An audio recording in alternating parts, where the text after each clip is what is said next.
Hi guys, welcome back to my channel. Today's video is going to be a little bit different than my normal videos. If you can tell by the title, I'm going to be doing a camera comparison video. I currently use the Sony ZV-1, but I just upgraded my camera to the Sony ZV E10 Mark II. So I'm going to be going through showing you guys different features, why I decided to upgrade to this new camera, what different features this one has, and then I'm going to do a little side-by-side comparison of the video and audio to show you guys the difference. Hopefully this video is helpful. Like, the main point of this is to just show you guys the difference between the two cameras, because I know when I first started vlogging, I watched like a ton of videos on which camera to get and which was the best one for like a new vlogger such as myself. Someone who's been vlogging and posting YouTube videos for about a year now, I can tell you what I liked about this camera and what I wish was different that I'm getting now from this new camera. So let's get into it. I'm super excited. As I mentioned, I currently use the Sony ZV-1. When I was doing my research, I found that this was a very good option. It was highly recommended as a great vlogging camera, and I do believe that that is true. It has served me very well. I feel like it does have a lot of pros, but I did feel like it was time for me to upgrade because there were certain things that I was looking for that this camera didn't have. First of all, let me show you the new camera. This is the new Sony ZV E10 Mark II. This camera actually just came out like about a month ago, and I'm so excited. I feel like just something about getting a new camera is just like, I don't know, it just feels so good. I already unboxed it. I do apologize. So yeah, we will not be doing an unboxing, but I will tell you everything that came in the box. So obviously the camera was in the box. I ordered the kit that comes with a lens. You can use it without a lens. This kit comes with a just generic 50mm lens. I do recommend getting the lens. With the body, it's only an extra $100 for the lens as well. It did come with this little wind muff as well that you just click on. It came with a battery, a little strap for the camera, and it did come with a cord as well to charge the camera, because you can charge it by plugging it in, or you can take the battery out and attach it to a little charging dock for the batteries. It doesn't come with that. You do have to buy that separately. Usually when I have a camera like this, I like to buy that and some extra batteries as well, so I did buy that on Amazon. I can link that for you as well down below. I'll link everything down below. You can charge it just plugging it in, or you can buy a little battery pack charger and take the battery out and charge it on that. So that is what it comes with. It is absolutely gorgeous. I am obsessed. But I will go through some of the pros and cons and the differences between this camera and the ZV-1. I'll switch these and show you guys a little bit of the ZV-1 as well. So the very first thing I want to talk about is pricing, because I feel like that plays a big part in which camera you're gonna choose. So I did a little bit of research, and it actually was kind of interesting because each one of these cameras has a Mark I and a Mark II version as of right now when I'm filming this. The Mark II of the ZV E10 just came out. I'm actually not sure when the Mark II of the ZV-1 came out, but I have the first version of the ZV-1 and the second version of the ZV E10. So I don't know much about the other versions of each camera. I can only speak to the versions that I have, but I did some research on the pricing of each, because now that each one has a second version, the first one I feel like is a little bit cheaper and more affordable. So I do feel like that is a good option if you are interested in the camera itself and you don't necessarily care too much about the upgraded features. You can always get the first version of the camera because it will be cheaper. Current retail price of the Sony ZV-1 Mark I, which is the one that I have, is $750. There is, as I mentioned, a ZV-1 Mark II.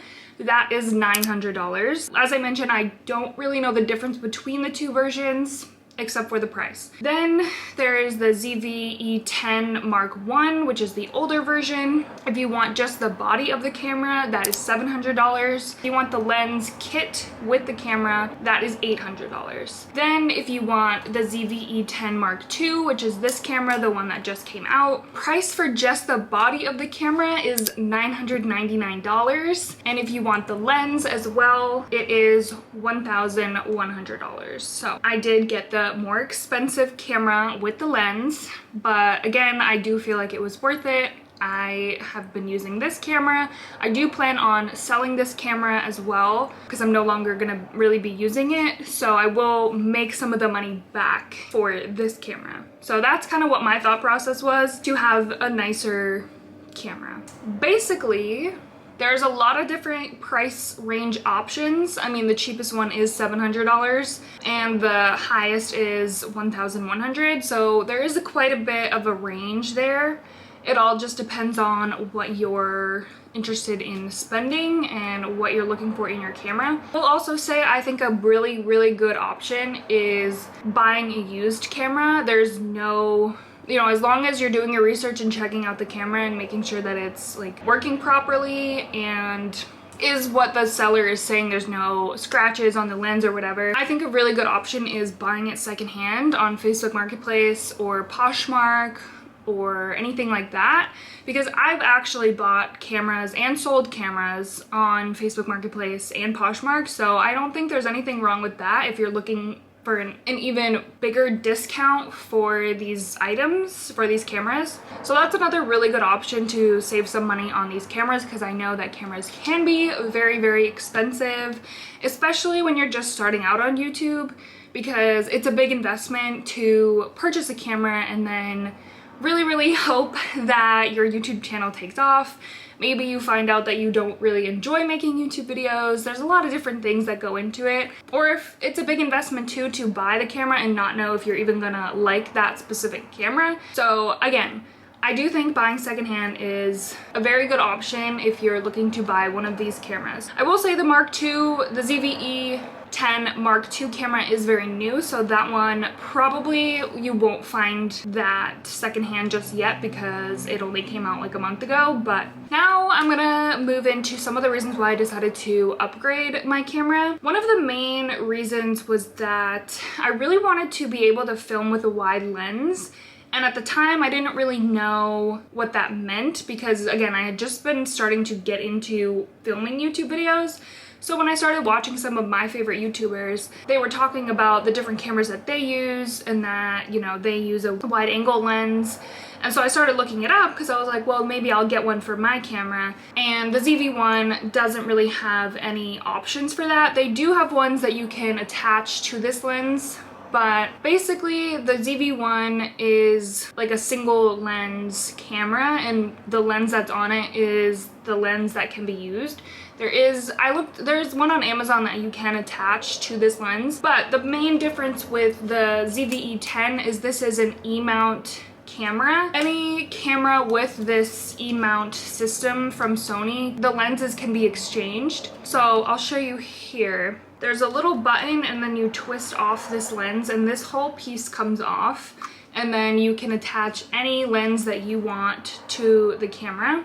So I did actually already buy a new lens, and again, I did buy this one secondhand, and then you just attach this one onto here, and this is the wide angle lens. So basically that was kind of one of the main reasons why I wanted to upgrade, is that I wanted different lenses to be able to be attached to the camera, because I do film a lot of sit down videos like this, and the wide angle lens just kind of like broadens the picture a little bit without you needing to be so far away from the camera. So that was one of the really big reasons for me upgrading. Another reason was just in general, I feel like the quality of this camera is better, and I will show you guys that when I do like a side-by-side comparison. I just feel that like I wasn't super happy with the quality of my videos on here when I would see them on YouTube. Like once I would post them on YouTube, I felt like they were a little bit grainy.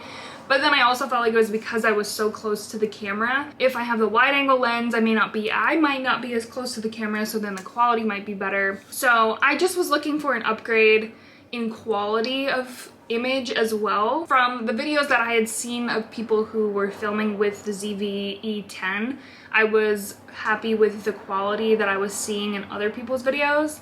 and I wanted that quality as well. Those are pretty much the main reasons why I wanted to upgrade my camera. So pros and cons. First thing I'll talk about is battery life, and that is huge. I didn't realize like how important that would be to me because I've only ever had this camera, so I've only ever really known what this battery life is on the ZV-1. And now that I have a new camera with a bigger battery and longer battery life, I didn't realize that that was gonna be a huge game changer for filming. So let me just show you the comparison in batteries here. So this is the battery for the ZV-1 and this is the battery for the ZV E10. So as you can tell, this battery is much larger. I haven't used this fully to see how long it would last, but I do know that it does last a very long time. And I do know from experience that the ZV-1 battery does not last a very long time. Usually I have to switch out the battery if I'm filming any kind of sit-down video like this. If it's longer than, say, 45 minutes, I have to switch out the battery. I would be very interested to see how long the ZV E10 battery actually does last. I just haven't had the opportunity yet to, you know, film a full video with this. I do plan on doing that later today actually. So again, I don't know too much about the Mark 1 of the ZV E10, but I do know that even the battery size has changed from the Mark 1 to the Mark 2. The battery is even bigger in this one than the first one. So I feel like that was a huge perk of the ZV E10 that I kind of didn't even really think of until I got it and realized that the battery was gonna last so much longer. And definitely a pro for the ZV E10. Pretty much as I mentioned already,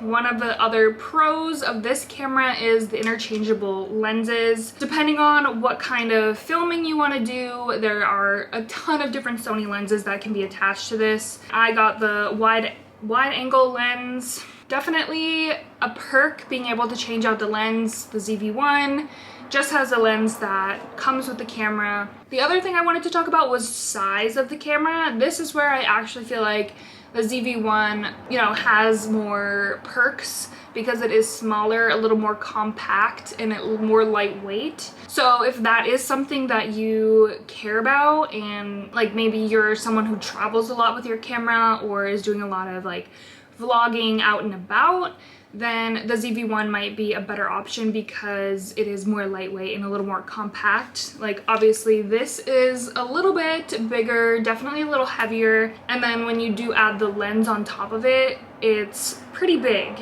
Again, I'll show you kind of the size of this camera after when I start filming on this one. But the ZV-1 is definitely smaller. But again, the trade-off is obviously this is a little bit bigger because the battery's bigger and it needs a bigger spot for the battery. And then the lenses, because you can change them and like add different types of lenses, that is a perk versus the size. So there are trade-offs from each one. You know, if size is something, if size matters to you, then I do think the ZV-1 is definitely a smaller, better option for more on the go. You know, other things that are the same is that the viewfinder does swing out. Most Sony cameras go out, at Canon it goes up.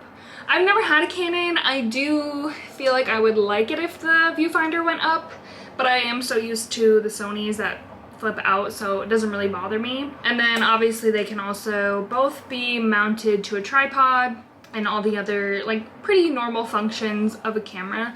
Okay, so now let me turn this one on and I'll kind of try to do like a side-by-side here and show you guys the difference in quality of image, sound, all of that kind of stuff. Okay, here are the two cameras side by side. I feel like the color of this is just better. I look very washed out in the ZV-1, but that also could be a little bit of the settings because I am not a huge camera nerd when it comes to the settings. Hi guys, I just had to interject into this video. As I was editing it, I realized that I had the skin softening effect on the ZV-1 the entire time. And I think I've had it on this entire time that I've been filming YouTube videos, and that usually just adds like a little bit of like a filter to your face, and I didn't realize that. So when you're watching that, just keep that in mind, that there is like the skin softening filter on the ZV-1 clips. So hopefully this little clip shows a little bit better of what the natural filming capabilities of the camera is without that on. It literally came to me as I was watching that, and when I said something about not really knowing the settings of the camera, I thought about, oh, I think I have the skin softening filter on. So keep that in mind. Hopefully this shows you a better representation of the filming quality of the ZV-1. And then I'll also go through and show you guys the sound difference, the microphone difference. Put a little like sound bar on whichever sound I'm using in each clip so that you can tell which one's from what camera. But I'm definitely very impressed with the quality of image on the ZV E10. And sorry, I'm trying to look at the viewfinder, but like I'm also trying to look in the lens, so it's really awkward because I'm trying to figure out where to look. I walk around a little bit too because I want to test out the active stabilization, and then I want to show you like some different clips of different things, like maybe my cats. Maybe I'll go downstairs, test out like how it looks in different lighting as well. So let's take a little walk around. All right, so here's me walking. Just trying to see if you can tell the difference in like active stabilization here. I feel like you definitely can in the ZV E10. It's definitely not as shaky. Here is my little baby. Wow. Okay, I feel like you can definitely tell a difference in Leo. Oh my goodness. Wow, it's so hard to tell. Like, I feel like he looks good in both, but it's really hard to tell which one's clearer. So now I'm kind of just walking around. Our downstairs has really bad natural lighting, so we're just testing this out. Obviously, I feel like the ZV E10 is doing a better job adjusting to the light, but I do also have to change. Usually I have to adjust the exposure on the ZV-1, so I feel like the ZV E10 definitely adjusted a little bit better to the low light. I definitely look orange, but that's just because the lighting's trash. Yeah, I don't know. Overall, I'm very happy with the ZV E10. I feel like definitely the active stabilization is working very well. Last thing I'm gonna do though is quickly change out the lens on this one to my wide angle lens just to see kind of what that looks like. So this is the E1.5 11 millimeter wide angle lens. So, and then we'll compare that a little bit as well. You just line up these little dots, twist it on, and there you go. Obviously the lens is a little bit larger, which makes it less compact, but again, if you are someone who films a lot of sit-down videos like this, I don't really think that it's that much of a hassle. It's just more if you were to be vlogging a lot. Let's see what this lens looks like. So now I threw on the wide-angle lens onto the ZV E10. I'm obsessed. I feel like I love that kind of wide-angle look. The ZV E10 has a much more natural kind of lighting to it versus this is very, very bright even when I try to adjust the exposure. So I am happy with everything with this camera so far, and the wide angle lens I feel like is stunning, just what I was looking for. I feel like I can now sit at the same level where I normally sit and just have like a little bit wider of a image. All right, I am going to finish off this video just going through my overall thoughts, and I'll film this last clip on my new ZV E10 Mark II camera with the wide angle lens. So as I mentioned, I'll just show you what the ZV-1 looks like now that I'm filming on this camera. So yes, definitely smaller. The lens is smaller, very, very compact. Again, flips out like this. The viewfinder flips out like this. Definitely much smaller, very easy to travel with. It's very compact. So I do feel like overall that is one of the major perks of this camera. Have it on one of these little tripods This is like so compact, so small, good for vlogging, but again, I was really just looking for an upgrade in overall quality and features that I would want on some of my videos and like camera settings. So that's why I decided to upgrade. And I'm very happy that I did because, again, if you can tell, I feel like the quality is just so much better. My overall thoughts, I've had this camera for about a year, as I mentioned. I think this is a fantastic camera, especially a starting out camera if you are looking to start vlogging and, again, really want a more compact camera if you plan on traveling a lot. This was a great camera, very trustworthy. I never had any issues. Again, just something to consider is the battery life is pretty short, so I would recommend getting 2-3 extra batteries, having those charged. I think for the price, it's a great camera for all the capabilities of this vlogging camera, the ZV-1. I do think it was a great camera and definitely served its purpose for me for the last year. And again, I haven't had the Mark 1 of the ZV E10, but from what I've heard, the upgrades between the Mark 1 and 2 is just the active stabilization is a little bit better. The battery size is bigger on the Mark 2, but the battery is still bigger on the Mark 1 than the ZV-1, so that one still has a bigger battery. And just more user-friendly buttons. As far as settings and like how it turns on and off. Video versus slow motion, I guess there was like a lot of times the button could be pressed when you didn't want slow motion pressed. So just more user-friendly functions on the Mark II than the Mark 1. So if those things don't totally matter to you, then again, the Mark 1 is a great option for a cheaper alternative camera. That is my review of the Sony ZV E10 Mark II versus my old ZV-1. I hope that you found this interesting or fun or enjoyable. Hopefully it helped if you were considering what camera to buy to start your YouTube career. If you have any other questions about any cameras or anything like that, feel free to leave them down below. I can try my best to answer. Again, I'm not like a huge tech camera guru. I just know a little bit about these two cameras. But yeah, I hope that you enjoyed this video and we'll see you in the next video.